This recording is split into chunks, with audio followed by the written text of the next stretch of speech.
आज के क्लास में अब हम लोग पढ़ते हैं एक्सट्रूजन से में जनरली कॉम होने वाला जो डिफेक्ट है, यानी कि जो कॉमन डिफेक्ट जो कि एक एक्सट्रूजन प्रोसेस के बाद हमें जो प्रोडक्ट है उसमें जो जनरली डिफेक्ट हमें देखने को मिलता है वो कौन कौन सा है। तो सबसे पहला जो है वो है सरफेस क्रैकिंग। ठीक है, एग्जाम में जो है इस तरह से ऑप्शन दे देगा कि which of the following is an extrusion defect, मतलब कौन सा ये एक्सट्रूजन डिफेक्ट है। तो कॉमनली याद रखेंगे surface cracking, pipe defect, internal cracking, ये सब क्या है, एक्सट्रूजन डिफेक्ट है। तो इसमें फर्स्ट है सरफेस क्रैकिंग। ये किस कारण से होता है, तो ये होता है टेम्परेचर, फ्रिक्शन और स्पीड इज टू हाई। अगर एक्सट्रूजन प्रोसेस के ड्यूरेशन में अगर बिलेट का टेम्परेचर हाई हो जाए, फ्रिक्शन ज्यादा हो, है ना, या स्पीड बहुत ज्यादा हो, मतलब हम जल्दी जल्दी एक्सट्रूजन प्रोसेस कर रहे हैं, तो इन तीनों के कारण से सरफेस क्रैकिंग आ सकता है। जैसा कि टेम्परेचर के कारण, तो टेम्परेचर के कारण जो है खास करके जो फॉरवर्ड एक्सट्रूजन है इसमें चांसेस ज्यादा है, क्योंकि इसमें फ्रिक्शन एक्ट होता है। जैसे कि कल लास्ट क्लास में हम लोग पढ़े थे कि यहाँ पर एक ओरिफिस है और इसमें जो है बिलेट भरा हुआ है इसमें, और यहाँ से हम लोग पिस्टन या प्लंजर की मदद से इस बिलेट को प्रेस करते हैं। तो जो डाई है यहाँ पर, ये डाई है या चैम्बर है, ये डाई हो गया, इसी में ऑरिफिस बना हुआ है। तो बिलेट जो है और इस चैम्बर का जो सरफेस है यहाँ पर, है ना, इन इस दोनों के बीच में यहाँ पर फ्रिक्शन एक्ट होता है ना, किस में, फॉरवर्ड में। तो बिलेट क्योंकि आगे की ओर मूव करता है तो ये इस चैम्बर के सरफेस के ऊपर स्लाइड करता है, तो फ्रिक्शन लगती है जो उसको अपोज करता है, और इसी फ्रिक्शन के कारण यहाँ पर क्या होता है, हीट भी जनरेट करता है ना। तो ये हीट जनरेशन क्या करता है, इस बिलेट के टेम्परेचर को इंक्रीज करता है। तो सरफेस क्रैकिंग का चांस फॉरवर्ड एक्सट्रूजन में मैक्सिमम होता है, जबकि बैकवर्ड एक्सट्रूजन की बात करें तो उसमें ये जो फ्रिक्शन है वो एब्सेंट रहता है, प्लस में जो हाइड्रोलिक एक्सट्रूजन है उसमें भी ये फ्रिक्शन एब्सेंट होता है। तो हाइड्रोलिक एक्सट्रूजन की बात करें तो सरफेस क्रैकिंग का चांस सबसे कम होगा, है ना। और जब ये हाई स्पीड से हम इसको बार एक्सट्रूड करेंगे तो इसका मूवमेंट भी हाई स्पीड से होगा बिलेट का, तो फ्रिक्शन भी उतनी ही हाई स्पीड से एक्ट होगा, तो ये टेम्परेचर राइज करेगा। एक कारण तो सरफेस क्रैकिंग का ये हो गया कि फ्रिक्शन और टेम्परेचर राइज करना। दूसरा कारण क्या होता है सरफेस क्रैकिंग का, कि जैसे ये हमारा चैम्बर है और अभी जो है ये रैम या प्लंजर है और इसमें बिलेट भरा हुआ है। जैसे कि अभी अभी हम लोग क्या कर दिए कि इसमें जितना अंदर भरा हुआ बिलेट है उसको हम एज ए एक्सट्रूडर बार में कन्वर्ट कर दिए, मतलब ये सारा बिलेट को हम यहाँ से ओरिफिस से क्या कर दिए, यहाँ से पास करवा दिए, तो इस तरह से हमको एक एक्सट्रूडेड बार यहाँ पर मिल गया। लेकिन इसमें होता क्या है कि ये जो बिलेट का कुछ पार्ट जो है ये थोड़ा सा इसमें इसके सरफेस में चिपक जाता है, मतलब जो चैम्बर है यहाँ पर, जहाँ चैम्बर और बिलेट के बीच जो यहाँ रिलेटिव मूवमेंट है, तो कुछ बिलेट का पार्ट जो है वो इस चैम्बर में मतलब सट जाएगा। वो तो स्वाभाविक है, नेचुरल चीज है कि हम बार बार इसको यूज कर रहे हैं, एक ही चैम्बर पिस्टन यही टूल्स का यूज कर रहे हैं, तो एक बार किए तो यहाँ पर एक लेयर जो है वो थोड़ा सा रह गया। ये लेयर जब रह गया तो ये थोड़ी देर बाद ये लेयर ठंडा होकर के ये हार्ड बन जाएगा, क्योंकि ये बिलेट जो है इस चैम्बर के साथ चिपक गया था और ठंडा होने के बाद ये हार्ड हो गया। अब नेक्स्ट टाइम जो अब हम लोग इसमें बिलेट को फिल करेंगे, जो हॉट बिलेट है, तो ये बिलेट जब इस पर से पास करेगा, इस पहले से जो चिपका हुआ बिलेट है वो अब हार्ड हो चुका है, और उसके सरफेस के ऊपर से जब ये मूव करेगा तो ये क्या करेगा, इसको एक तरह से मतलब एब्रेजन करेगा, मतलब ऐसे बोले तो स्ट्रेच करेगा, खरोच देगा, है ना, यानी कि इसके सरफेस के ऊपर क्रैक फॉर्म करने के लिए ये भी जिम्मेवार होगा। तो एक कारण ये भी होता है सरफेस क्रैकिंग का कि पूरी तरह से अगर ये चैम्बर साफ नहीं हुआ, है ना, कुछ कुछ बिलेट्स इसमें स्टिक कर गया, तो वो भी नेक्स्ट जो टाइम जो हम एक्सट्रूजन प्रोसेस करेंगे, तो वो बिलेट को क्या करेगा यहाँ पर एक तरह से वो एक्सट्रूड करेगा। सेम यहाँ भी और यहाँ भी, मतलब ये भी ये भी जो आगे अगर हमारा सरफेस है इसके साथ भी ये चिपक गया, तो ये हमारा फाइनल प्रोडक्ट में ये क्या करेगा, सरफेस क्रैक करेगा। तो मेनली सरफेस क्रैकिंग तो जो हमारा फाइनल प्रोडक्ट है उसी में होगा ना, तो यहाँ वाला ये जिम्मेवार होगा इसमें सरफेस क्रैक के लिए, ये तो बिलेट के मूवमेंट को अपोज करेगा। ठीक है, तो ये है एक डिफेक्ट। दूसरा है पाइप डिफेक्ट। पाइप डिफेक्ट क्या है, तो ये unusual type of metal flow pattern, मतलब जब यहाँ पर मेटल का जब ये ऑरिफिस से जो फ्लो हो रहा है वो अगर एक यूनिफॉर्म मैनर में नहीं हो रहा है, ठीक है, अनयूजुअल टाइप से ये फ्लो कर रहा है, तो फिर ये पाइप डिफेक्ट जैसा मतलब डिफेक्ट आता है। इसको टेल पाइप या फिश टेलिंग भी कहा जाता है। तो ये टेल पाइप, फिश टेलिंग या पाइप डिफेक्ट ये कॉमन है एक्सट्रूजन डिफेक्ट का।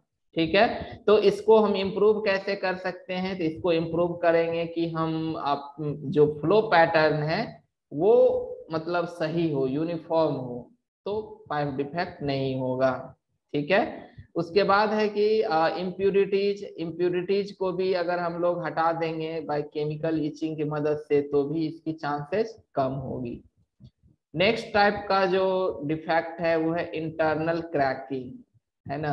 तो इंटरनल क्रैकिंग में होता क्या है कि जो extruded product centre can develop various crack. अब जैसे है कि कुछ टेम्परेचर के कारण, जैसे है कि आउटर सरफेस पहले ठंडा हो गया, सेंट्रल जो बिलेट है वो लेट से ठंडा होता है, रेसिडुअल स्ट्रेस रह जाता है, उस कारण से भी ये इंटरनल क्रैकिंग रह जाती है, क्योंकि वहां पर लेट से ठंडा होने के बाद जो है वो सिकुड़ना चाहता है, तो फिर वो जो आउटर सरफेस कूल हो चुका रहता है तो वो उसको सिकुड़ने नहीं देता है ना।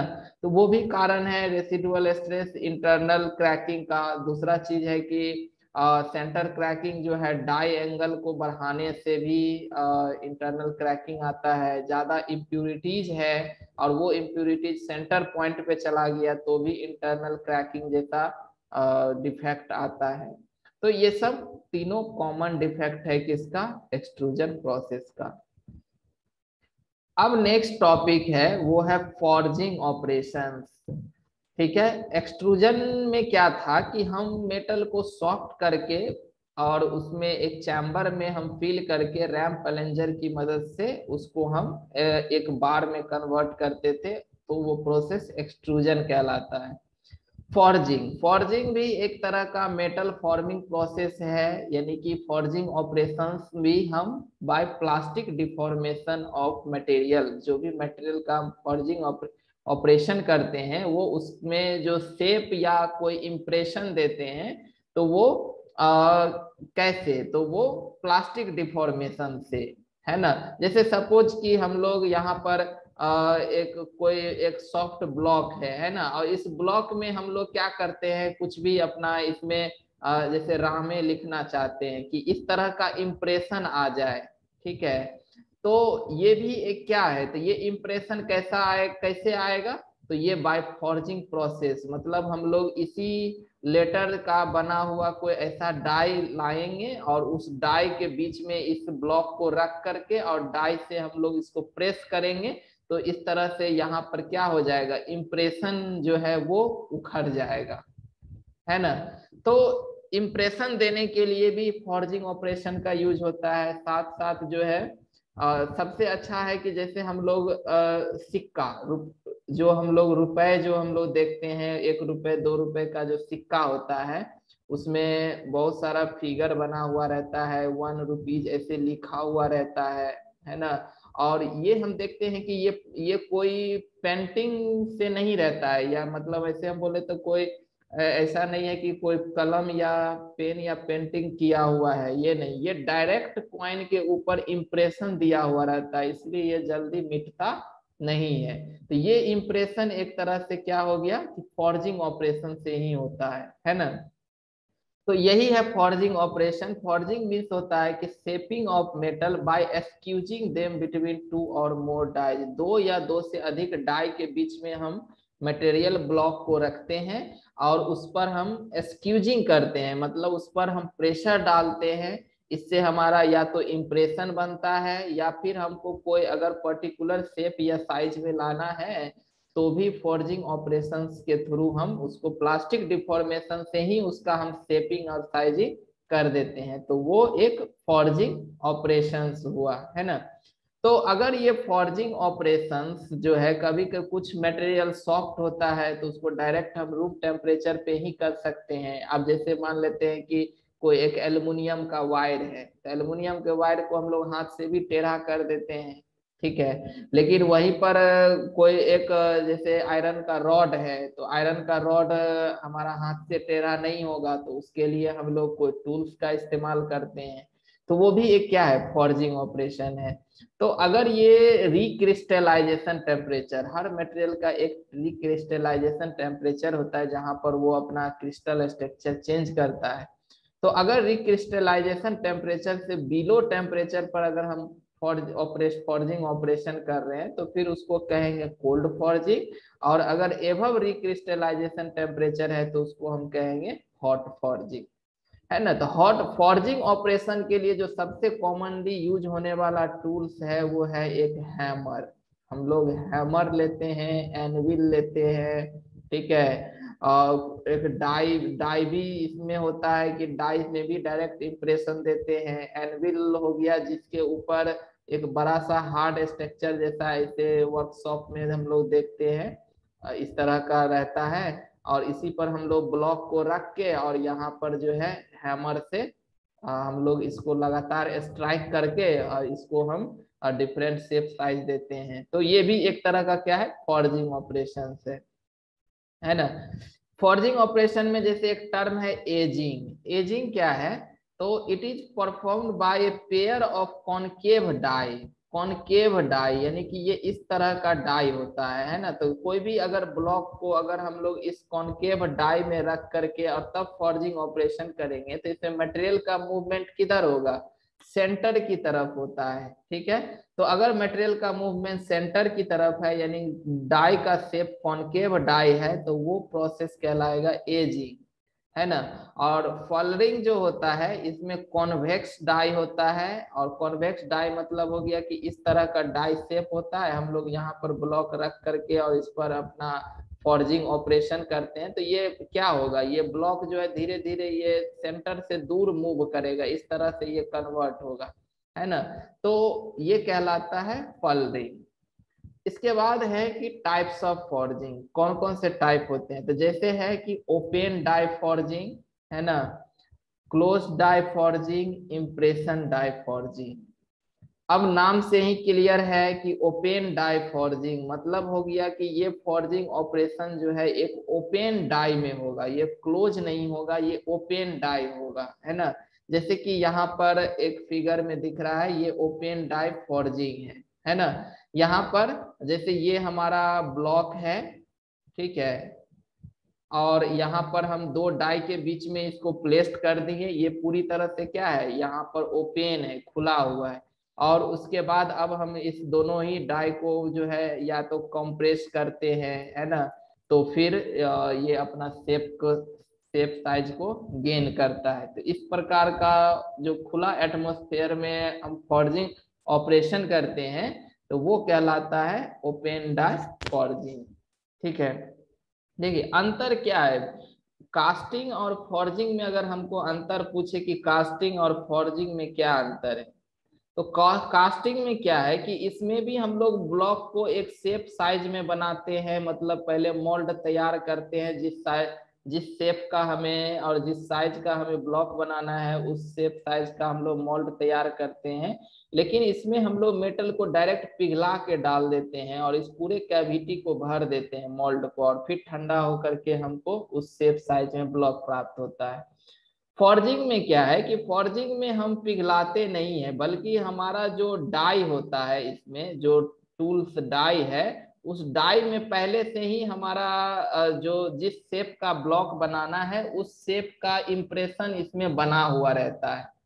हम सिंपली क्या करते हैं कि मेटल को ब्लॉक को हम लोग इसमें जहां पर इम्प्रेशन देना है वहां रखते हैं और उसको हम प्रेस करके हैमर करके, है ना, उसको उसके शेप में हम ला देते हैं। तो ये प्लास्टिक डिफॉर्मेशन से आता है, तो ये फॉर्जिंग ऑपरेशंस हो गया। तो यही अगर ऑपरेशंस जैसे कि यहाँ पर अगर ओपन एटमॉस्फेयर में कर रहे हैं, एक डाई ऐसा है जो पूरा ओपन है, तो ये कहलाएगा ओपन डाई फॉर्जिंग। लेकिन ओपन डाई फॉर्जिंग जो है, इसमें हमारा अगर हम एक्यूरेसी की बात करें, सरफेस फिनिश की बात करें, तो वो सब कम मिलेगा खास, और क्रैक जो है, क्रैक फॉर्मेशन का चांस ज्यादा बनेगा, क्योंकि मान लेते हैं कि यहाँ पर अगर हम लोग अगर इसको प्रेस करते हैं तो हो सकता है अगर यूनिफॉर्म प्रेशर एक जगह नहीं लगा तो ये इधर भी टेढ़ा हो सकता है, उधर भी टेढ़ा हो सकता है। एक ही जगह पर सरफेस पर अगर हैमर अटैक हुआ तो हैमर के कारण सरफेस भी खराब हो सकता है। तो कहने का मतलब है कि यहाँ पर सरफेस फिनिश जो है वो पुअर मिलता है। साथ ही साथ जो है पुअर मटेरियल यूटिलाइजेशन, मटेरियल का इसमें यूटिलाइजेशन भी क्या होती है, पुअर होती है ना। टॉलरेंस को मेंटेन करना डिफिकल्ट होता है। टॉलरेंस मतलब होता है एक रेंज, है ना, कि जैसे अगर हम लोग को 10 का कोई भी अगर शाफ्ट बनाना है तो एग्जैक्ट 10 का शाफ्ट नहीं बनेगा। ठीक है, तो उसका एक रेंज होता है कि चलो 10 से अगर प्लस माइनस अगर 0.01 हो जाए तो भी कोई फर्क नहीं पड़ेगा। मतलब 10 में से 0.01 घटा देंगे और 10 में से 0.01 जोड़ देंगे, तो इन दोनों का जो एक रेंज हो गया, है ना, तो इस तो भी हमारा मतलब ये यूजफुल है, तो ये उसका एक तरह का टॉलरेंस हो गया। तो ये टॉलरेंस भी हमें मतलब एग्जैक्ट साइज को पाने के लिए, अगर मतलब ओपन डाई फॉर्जिंग से हमें एक पुअर रिजल्ट आएगा। ठीक है, तो ये कहाँ हम यूज करते हैं ओपन डाई फॉर्जिंग, तो जब हमारा जो ये ब्लॉक है इसका साइज बहुत बड़ा है, यानी कि उतना बड़ा हमारे पास कोई टूल्स नहीं है जो इसको क्लोज कर सके, तो फिर बड़ा बड़ा जो ब्लॉक होता है उसको ओपन डाई फॉर्जिंग में ही बनाना पड़ता है। दूसरा चीज की required mechanical properties of work metal that can be developed by open die forging can not be obtained by other deformation process.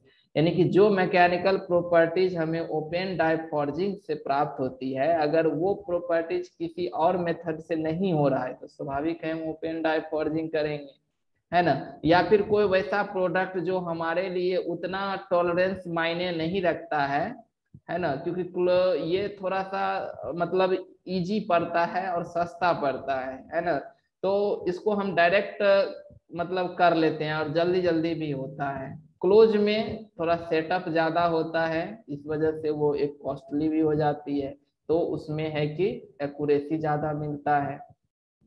तीसरा चीज की the quantity required is too small to justify the cost of close die. अब मान लो close die लगाएंगे तो cost बढ़ेगा, तो फिर वो सुटेबल होगा कि क्लोज डाई जब हम यूज कर रहे हैं तो प्रोडक्ट ज्यादा से ज्यादा बनाना पड़ेगा तब ज्यादा सुटेबल होगी।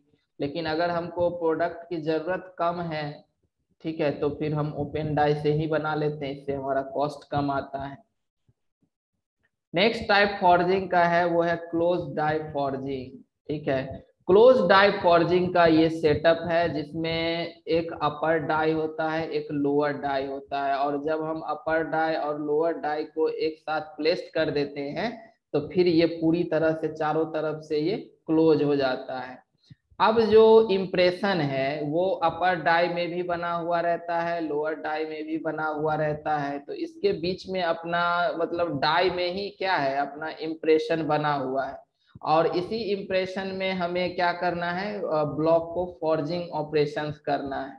तो हम क्या करते हैं, तो ऐसे सेटअप में जो एक लगा होता है गटर, इसको हम लोग कहते हैं गटर। गटर का काम क्या है, यहाँ पर क्लोज डाई फॉर्मिंग में गटर का यूज होता है। ये क्वेश्चन भी काफी बार पूछा जाता है ऑब्जेक्टिव में। तो गटर का काम है कि यहाँ पर जो एक्स्ट्रा मेटल अगर फॉर्जिंग ऑपरेशन के बाद, क्योंकि ये तो एक क्लोज है, ठीक है, तो क्लोज है, तो हम यहाँ पर रॉ मटेरियल को इसमें डालेंगे फॉर्जिंग ऑपरेशन के लिए, और बाद में इसको डालने के बाद प्रेस करेंगे। तो प्रेस करने में पता चला कि जितना वॉल्यूम जो है हम रॉ मटेरियल का जो डाले थे फॉर्जिंग ऑपरेशन से पहले, जो वॉल्यूम था मटेरियल का, वो क्लोज डाई में है, तो वो वॉल्यूम तो अंदर में ही उतना ही रहेगा। तो उसको उतना रहने के लिए जगह चाहिए। अगर मान लेते हैं कि जितना जितना इसमें इम्प्रेशन बना हुआ है स्पेस, और उसमें उस स्पेस को भरने के लिए जितना मटेरियल की हमें आवश्यकता है, उससे ज्यादा मटेरियल अगर हम लोग इसमें प्लेस्ड कर दिए हैं, तो फिर जो एक्स्ट्रा मटेरियल है वो क्या करेगा कि यहाँ से एक्सक्यूज करके फ्लो करके जा करके गटर में जा करके अपना चला जाएगा। एक्स्ट्रा मटेरियल जो इस इम्प्रेशन स्पेस से जो एक्स्ट्रा मटेरियल बच गया, वो गटर में चला जाए। गटर बाद में फिर हम क्या करेंगे, इसको यहाँ से काट के हटा लेंगे। तो इस तरह से हमको यहाँ पर जितना हमको शेप साइज में जैसा ब्लॉक चाहिए था, वो हमें क्लोज डाई फॉर्जिंग से मिल गया है ना। तो ये गटर का काम है कि एक्स्ट्रा मटेरियल जो इसके अंदर हम लोग डाल देते हैं, उसको ये कलेक्ट कर लेना। तो जो एक्स्ट्रा मटेरियल यहाँ पर बनता है, इसको इसी को कहते हैं फ्लैश। फ्लैश का यहाँ पर और क्या एडवांटेज है कि देखिए, जब हम लोग यहाँ पर प्रेस करना जब स्टार्ट किए, तो यहाँ पर ब्लॉक के ऊपर इम्प्रेशन आना शुरू हुआ, है ना।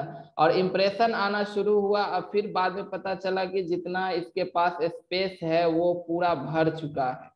तो अब एक्स्ट्रा मटेरियल जो है यहाँ से गटर की ओर फ्लो करना स्टार्ट करेगा। तो जब ये मटेरियल स्टार्ट करेगा फ्लो करना, तो उस समय ये जो डाई है, और ये डाई का जो सरफेस है, और ये जो मेटल फ्लो कर रहा है, इसके बीच में रेजिस्टेंस लगेगा। कहने का मतलब दोनों के बीच में फ्रिक्शन होगा। फ्रिक्शन जो है इस मटेरियल को गटर में जाने से अपोज करेगा। तो उस कारण से एक तरह से एक बैक प्रेशर लगता है। तो बैक प्रेशर के कारण जो यहाँ का कैविटी है वो पूरी तरह से फील हो जाता है, ठीक है। ये पूरी तरह से ये बैक प्रेशर इसको मदद करता है पूरा कैविटी को भरने में। और फिर भी अगर एक्स्ट्रा मटेरियल हो रहा है, तब तो वो रेजिस्टेंस को पार करके वो यहाँ पर गटर में जाएगा ही। लेकिन फीलिंग यहाँ पर क्या होता है, कंप्लीटली होता है। तो इस कारण से क्लोज डाई फॉर्जिंग से जो टॉलरेंस को मेंटेन करना ज्यादा इजी है। मतलब हम ज्यादा क्लोज टॉलरेंस को हम प्राप्त कर सकते हैं, और साथ ही साथ इसका सरफेस फिनिश भी हमें अच्छा मिलता है। मटेरियल का भी यूटिलाइजेशन होता है कि जो मटेरियल यहाँ पर एक्स्ट्रा गया, इसको फिर से वापस हम लोग काट के हटा लेंगे, फिर वापस यूज कर लेंगे। तो ये है हमारा close die forging. Next type है इम्प्रेशन डाई फॉर्जिंग।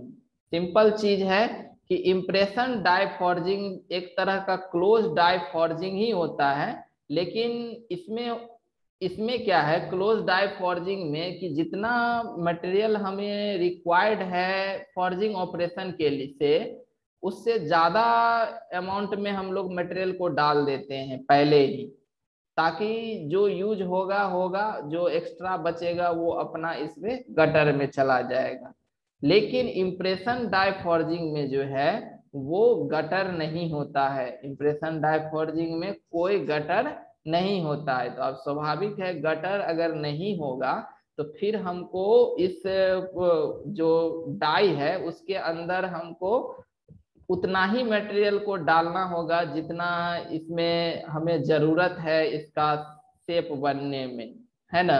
तो इस टाइप में हम लोग क्या करते हैं कि कैलकुलेटेड अमाउंट ऑफ मटेरियल को ही इसके अंदर रखते हैं, क्योंकि इसमें एक्स्ट्रा गटर होता नहीं है। और गटर नहीं है तो अगर वो अंदर में ज्यादा मटेरियल हुआ तो फिर वो साइज ही बड़ा होके निकलेगा फिर, क्योंकि उसको कहीं फ्लो होने के लिए कोई गटर नहीं है या कोई फ्लैश नहीं है। इसीलिए इसमें कैलकुलेटेड अमाउंट ऑफ मटेरियल को कैप्ट करते हैं और फिर जो है उसको अपना लोअर डाई और अपर डाई के बीच में रख के उसको प्रेस करते हैं। और पहले ही ये कैलकुलेटेड अमाउंट है तो वो जितना उसके बीच का स्पेस है उसको वो पूरी तरह से क्या करेगा, फिल करेगा। हाँ, अगर थोड़ा बहुत फ्लैश बनता है तो वो भी क्या, थीन फ्लैश बनेगा, काफी पतला फ्लैश बनेगा। तो वो भी पतला फ्लैश अगर बनेगा तो उसको आगे फ्लो के लिए कहीं जगह नहीं है तो वो बैक प्रेशर मारेगा। और बैक प्रेशर मारेगा तो जो अंदर का कैविटी है वो पूरी तरह से भर जाएगा। मतलब इसमें भी ज्यादा हमें डायमेंशन जो है वो ज्यादा एक्यूरेसी का चांस ज्यादा होता है। मतलब it provide very good surface finish, यानी कि इसमें एक तो कंप्लीट डाई का कैविटी का फीलिंग भी होता है और हमें सरफेस फिनिश भी गुड मिलता है। तो ये है impression die forging. Forging operations में कुछ और ऑपरेशंस है जैसे हविंग। हविंग में क्या है कि हविंग में इम्प्रेशन जो है वो हैमर पे ही बना हुआ रहता है। जैसे सपोज कि ये हमारा कोई एक मेटल ब्लॉक है, इसको हम लोग यहाँ पर एनविल के ऊपर जो है यहाँ पर क्या कर दिए हैं, रख दिए हैं। और यहाँ पर जो अब हम लोग हैमर यूज कर रहे हैं यहाँ पर, तो हैमर का जो पार्ट स्ट्राइक कर रहा है उसी में इम्प्रेशन बना हुआ है। इस तरह से मान लेते हैं कि इम्प्रेशन बना हुआ है। अब इस हैमर से जब अगर हम लोग इस ब्लॉक पे स्ट्राइक करेंगे तो इस ये ब्लॉक के ऊपर भी क्या करेगा, इसी प्रकार का यहाँ पर इम्प्रेशन बना देगा। तो इसी प्रोसेस को हम लोग कहते हैं हविंग। यानी कि हविंग प्रोसेस में इम्प्रेशन जो होता है वो हैमर में ही होता है और लगातार हैमर का रिपीटेड ब्लो होने के कारण जो ब्लॉक है उसके सरफेस पर भी वो इम्प्रेशन बन जाती है। तो इसी को हविंग कहते हैं। नेक्स्ट है अपसेट फोर्जिंग। अपसेट फोर्जिंग में क्या है कि इसमें ये भी दोनों तरीका का होता है, क्लोज या ओपन होता है। और ये खास करके यूज होता है longitudinal compression of bar stock में। जैसे कि कोई एक मतलब यहाँ पर बार है ना, यहाँ पर ये एक बार है, एक लॉन्गिट्यूडनल बार है ना। अब इसमें हमको कोई ऐसा इम्प्रेशन डालना है तो एक डाई जो है हम लोग यहाँ पर ऊपर में रख देते हैं, एक नीचे रख देते हैं, है ना। तो एक तरह का ये भी क्या है, मतलब ओपन डाई फॉर्जिंग हो गया। यही अगर क्लोज रहेगा तो क्लोज डाई फॉर्जिंग हो जाएगा। फिर इसको हम क्या करते हैं, इसको प्रेस करते हैं और प्रेस करके फिर इसका लेंथ को छोटा करके हम इसकी मतलब डायमीटर को इंक्रीज करते हैं या फिर इसका जो एक एरिया है क्रॉस सेक्शन वो इंक्रीज करते हैं। लेकिन इसमें ध्यान रखते हैं कि ज्यादा लॉन्ग ब्लॉक होगा, मतलब लॉन्ग बार होगा। कहने का मतलब है कि ये 3D से एक्सीड नहीं करना चाहिए। मतलब जो D क्या है, इस बार का डायमीटर है, इसका जो लेंथ है वो 3D से ज्यादा एक्सीड नहीं करना चाहिए, नहीं तो फिर वो बकलिंग हो जाएगा। बकलिंग मतलब ये ऐसे टेढ़ा हो जाएगा ये बार, है ना। तो बकलिंग नहीं हो इसके लिए लेंथ थोड़ा छोटा होना चाहिए और तब फिर हम लोग अपसेट फोर्जिंग की मदद से इसको हम लोग इम्प्रेशन देते हैं या उसको अलग शेप साइज में कन्वर्ट करते हैं। और इसका खास करके अपसेट फोर्जिंग का यूज काफी ज्यादा है बोल्ट का हेड बनाने में। जैसे हम लोग बोल्ट तो बना लिए, तो बोल्ट हमारा एक सिलेंडर रॉड है। अब इसके ऊपर हमको हेड बनाना है तो हम क्या करते हैं, बोल्ट को यहाँ पर रखते हैं और यहाँ पर एक अपसेट फोर्जिंग से डाई से इसको प्रेस करते हैं। तो प्रेस करते हैं तो ये अपना यहाँ पर क्या होता है, यहाँ का मटेरियल प्रेस हो करके थोड़ा सा लार्जर हो जाती है। तो इस तरह से यहाँ पर हेड बन जाता है। तो ये अपसेट फोर्जिंग हो गया। स्वैगिंग हो गया कि जैसे ये फिगर में दिख रहा है कि इस तरह से रोलर और स्पिंडल होता है, और ये दो इसके बीच में डाई है। इसी डाई के बीच में हम लोग क्या कर देते हैं, कोई एक ब्लॉक को प्लेस करके और इस पर प्रेशर भी लगाते हैं, है ना। और मतलब यहाँ पर ये ब्लॉक जो है एक्सक्यूज करता है, ठीक है।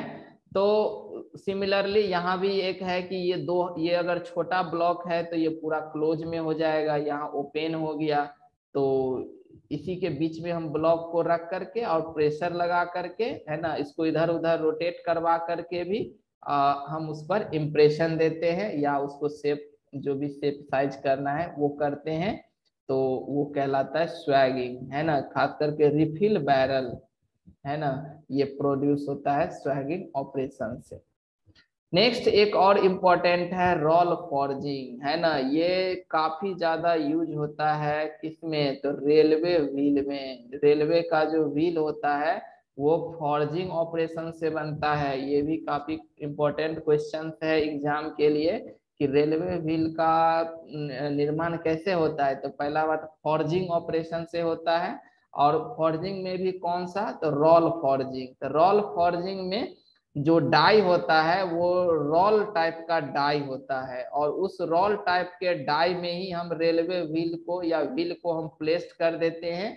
वो रोलर की मदद से उसको प्रेस करता है, और खास और उसको चूंकि ये रोलर खुद एक सर्कुलर शेप का होता है ना। तो वो जो व्हील के ऊपर भी एक सर्कुलर इंप्रेशन ही देता है ना।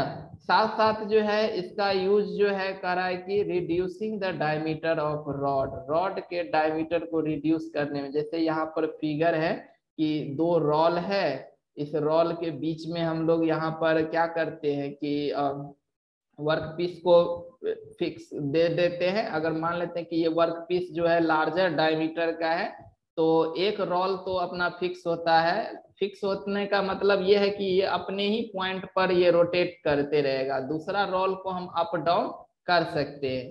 तो इनिशियली हम लोग क्या करते हैं, थोड़ा सा इम्प्रेशन, मतलब थोड़ा सा इसको डाउन लाते हैं, और जब जब इसका रोल इसके सरफेस के साथ कांटेक्ट में आ जाता है तो इसको हम लोग यहाँ से मैकेनिकल पावर से इसको रोटेट करवाते हैं। तो ये क्या करेगा कि रॉड को ये प्रेस करेगा, ठीक है। एक बार पास किया, थोड़ा सा प्रेस किया, फिर हम लोग इस रोल को थोड़ा और डाउनवर्ड लाएंगे, फिर पास करवाएंगे, फिर थोड़ा सा प्रेस हुआ। तो इस तरह से हम बार बार इसको हाफ मूवमेंट में, यानी कि यहाँ पर रोल पूरा ऐसे ऐसे नहीं घूमता है, ये हाफ मूवमेंट, एक बार ऐसे जाएगा फिर ऐसे आएगा, ऑसिलेट करते रहता है ना। और इस तरह से बार बार उसके अंदर से इंप्रेशन देता है, और यहाँ पर कॉम्प्रेसिव फोर्स लगाता है रॉड के ऊपर, और फिर इसका डायमीटर जो है वो रिड्यूस होता है। तो ये था हमारा forging operations. Forging defect, forging defect में क्या है, तो क्रैक है। तो जैसे इसमें भी इंटरनल एक्सटर्नल क्रैक अपीयर होता है। फोल्ड, फोल्ड क्या है, तो मतलब कोई डिसकंटिन्यूटी। अब जैसे है कि हैमर से स्ट्राइक कर रहे हैं तो कहीं पर हैमर का चोट ज्यादा लग गया, कहीं पर धीरे से लग गया। तो हम देखते हैं, ऐसे भी देखते हैं कि कोई भी सरफेस पर अगर लगातार हैमर करते हैं तो उस सरफेस थोड़ा सा मतलब रफ हो जाता है, रुखरा हो जाता है, इंप्रेशन ऐसा लगता है कि इस पर हैमर लगा है ना, इंप्रेशन आ जाता है। तो वो एक डिफेक्ट क्या है, फोल्ड है ना। उसके बाद है कि ये it is discontinuity produced when two surface of metal fold against each other without fusing properly. ये फ्यूज नहीं होता है प्रॉपरली, बल्कि ये फोल्ड कर जाता है। और एक सबसे इंपॉर्टेंट बैरलिंग, ये काफी पूछा जाता है एग्जाम में। बैरलिंग एक क्या है, फॉर्जिंग डिफेक्ट है। तो ये कैसे होता है, तो कह रहा है कि जब कोई hot works come in contact with die, अगर डाई के कांटेक्ट में क्या आ जाता है, हॉट वर्क आ जाता है। जैसे यहाँ पर फिगर दिया हुआ है, मान लेते हैं कि ये ब्लॉक जो है हॉट है, तो इस हॉट ब्लॉक के ऊपर जैसे ही डाई रखेंगे, तो डाई तो ठंडा है, तो डाई ठंडा है तो यहाँ पर ठंडा सरफेस और ये हॉट सरफेस एक दूसरे के कांटेक्ट में आएगा, ये अपना हीट इसको ट्रांसफर कर देगा। तो ये कहने का मतलब जो ब्लॉक का ये सरफेस क्या हो गया, ठंडा हो गया इमीडिएटली। सिमिलरली यहाँ का भी ब्लॉक जो है वो ठंडा हो गया। लेकिन यहाँ का जो मटेरियल है वो अभी भी क्या है, रिलेटिवली हॉट है। तो अब इस केस में अगर हम डाई के बीच में रख के यहाँ पर इसको कंप्रेस करते हैं या इस पर स्ट्राइक करते हैं, तो यहाँ पर क्या है, ये तो हार्ड सॉलिड हो चुका है और ये जो है तो थोड़ा सा सॉफ्ट ही है। तो इस कारण से ये क्या होता है कि इसका सेंट्रल पोर्शन देखिए कि थोड़ा सा लार्जर फ्लो करता है, मतलब सेंट्रल पोर्शन का मेटल जो है वो थोड़ा सा रिलेटिवली ज्यादा फ्लो करता है। तो इस कारण से इसका ये इस तरह का शेप बन जाता है, जिसमें बॉटम और टॉप एज में जो है फ्लो कम होने की वजह से यहाँ पर जो सेक्शन है वो थोड़ा छोटा है और सेंटर में ये थोड़ा सेक्शन बड़ा हो गया।